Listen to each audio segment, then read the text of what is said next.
அதாவது பாரதிய ஜனதா கட்சி இப்ப முழுமையான ஒரு வளர்ச்சி பெற்றிருக்கு. இதுல சதவீதம் எவ்வளவுன்னு யாரும் கணக்கிட்டு சொல்ல முடியாது.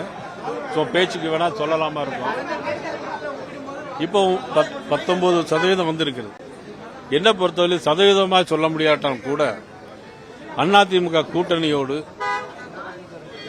என்டிஏ தலைமையிலான ஆட்சி தமிழ்நாட்டில் அமையும். அதிமுக பழக்கப்பட்டவர் அதிமுக பேசுவதற்கு இந்த மாநில தலைவர் பொறுப்பு ஒரு இணக்கமாக இருக்குமா? அதாவது பேசுவதற்கு நிச்சயமா இணக்கமா தான் இருக்கும். அதிமுகவில் கிளை கழகத்திலிருந்து மாவட்ட செயலாளர் வந்து நாங்க அன்னைக்கே சந்திச்சிட்டோமே. அதுக்கு இன்னும் ஒரு வருஷம் இருக்குது. நாங்க அன்னைக்கே உள்துறை அமைச்சர் அமித்ஷா அவர்களும் அவங்க வீட்டில் உட்கார்ந்து எல்லாமே பேசியிருக்கிறோம். முழுமையா திருப்தியா இருக்கு. 100% எங்களுக்கு ஓகே.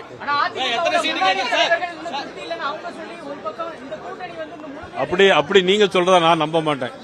நான் எல்லார்ட்டையும் நான் பேசிக்கிட்டே தான் இருக்கிறேன். உங்களுக்கு சமயம் வரும்போது நான் சொல்றேன்.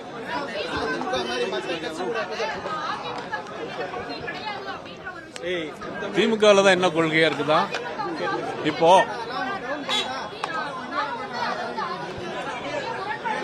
இல்ல தவறு இல்ல நீங்க தவறா சொல்றீங்க.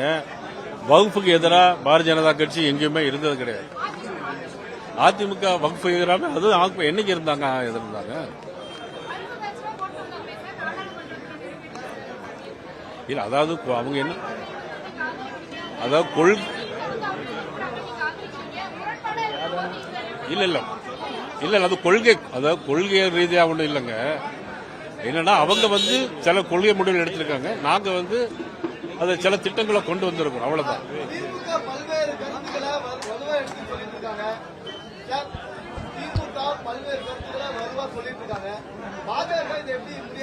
இல்ல பல்வேறு வலுவான என்ன கருத்துக்களை சொல்றாங்க.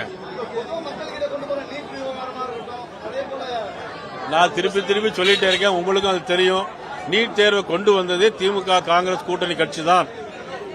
அவங்க கூட்டணியில் இருக்கும்போது 10 ஆண்டுகள் ஆட்சியில் இருக்கும்போதே நீட் தேர்வு அவங்க தான் கொண்டு வந்தாங்க.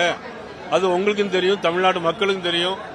ஆனா என்னன்னா அவங்க வந்து மக்களை ஏமாத்துகிற திசை திருப்புற வழியில் அவங்க நடத்திட்டு இருக்கிறாங்க. ஆமா, நீங்க இப்போ நீங்களே எடுத்துக்கிடுங்க. தமிழ் புத்தாண்டு வாழ்த்து சொல்லணுமா வேண்டாமா?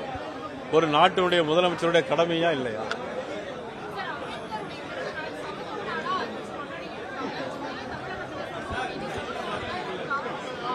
சமத்துவ நீதி வந்து இப்ப திமுக ஆட்சி வந்த பிறகு எங்கேயுமே சமத்துவ நீதி இல்லை. அதாவது ஆண் பெண் வித்தியாசம் அதிகம் இருக்கு.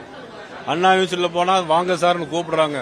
அங்க சமத்துவம் இல்ல, சமூக நீதி ஆண் பெண்ணுக்குள்ள இல்ல. ஏற்றத்தாழ்வுகள் நிறைய இருக்குது.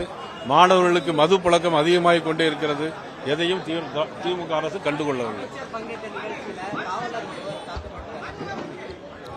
சட்டம் ஒழுங்கு சரியில்லைன்னு அர்த்தம் தானே.